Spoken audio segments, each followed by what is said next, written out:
Meninas, vocês eram evangélicas ou começaram agora? Como surgiu a igreja? Conta tudo pra gente. Nós somos evangélicas. Evangélicas desde quando?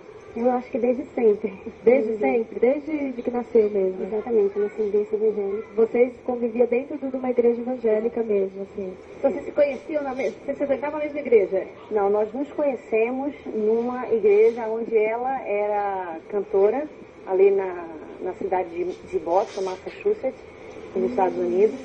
Ela nasceu no Evangelho, eu já me converti ao Evangelho aos 21 anos de idade.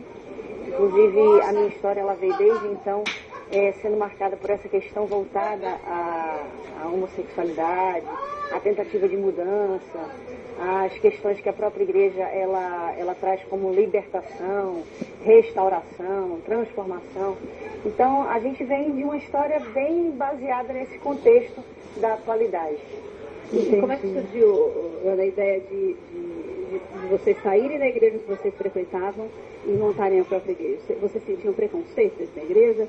Vocês achavam que não eram aceitas? O que fez com que vocês resolvessem abrir esse espaço para as pessoas que têm uma outra opção sexual?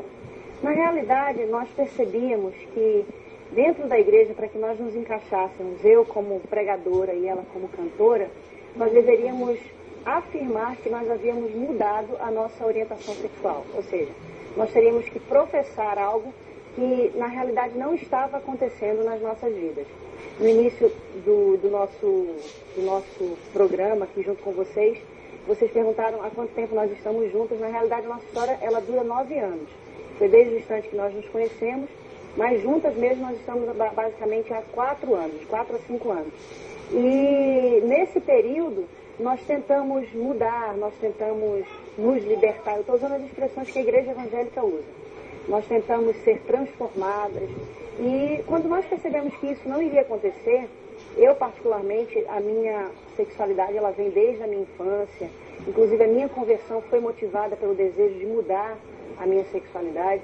Então quando nós percebemos que nós teríamos que professar algo que não acontecia na realidade, nós vimos a necessidade de, como pastora, e ela cantora também, pastora, de estarmos convidando esse público que tem a mesma história que a nossa, que tem os mesmos dilemas que nós tivemos e que muitas vezes não se acham aptos para estarem dentro da igreja porque são muitas vezes rotulados como discriminados, como pessoas endemoniadas, possessas, doentes.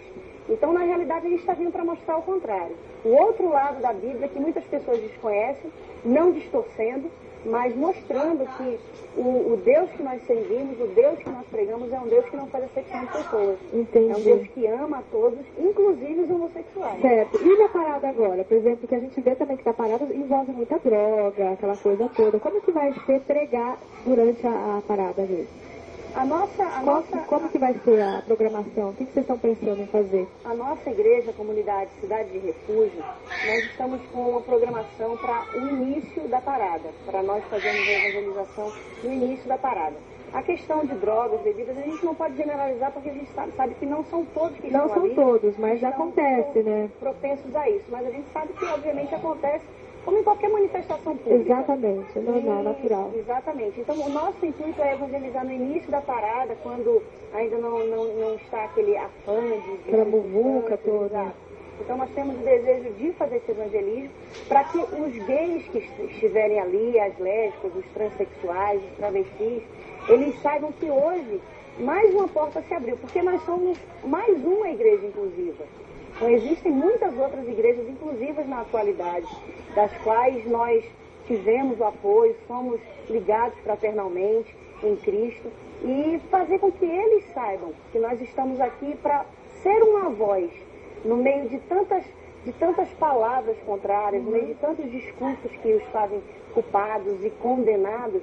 Nós estamos aqui para dizer... Trazer um pouco de consciência às pessoas que estarão lá, né? Com certeza. Dizer que Jesus os ama, que os ama como eles são, que eles podem exercer ministérios dentro da igreja, porque nós sabemos hoje que a igreja luterana, a igreja metodista, a igreja batista e muitas outras igrejas já aceitam a comunhão de homossexuais dentro das suas igrejas. Não fica com o olho assim, meio olhando. Sim. Né? Algumas sim, nem todas, algumas sim. Ou aceita, finge que aceita e também não aceita. Não, literalmente aceita mesmo. Inclusive, recentemente, começa obviamente nos Estados Unidos, a presbiteriana, a igreja presbiteriana, ela começou a aceitar o sacerdócio de homossexuais.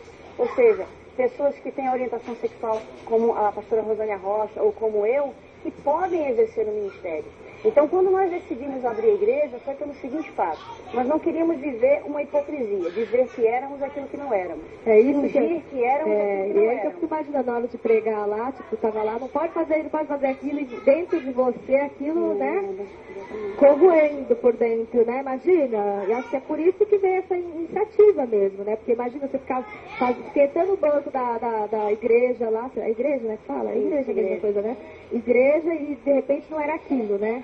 Exatamente. Inclusive, algumas pessoas hoje que se levantam para ou nos acusar ou nos apontar como hereges, digamos assim, elas chegam a dizer que nós professamos algo que nós não vivíamos.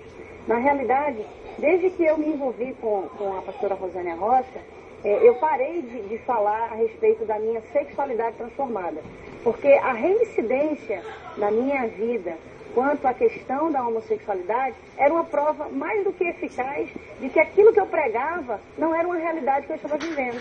Só que o que as pessoas não conseguem enxergar é que é um âmbito geral.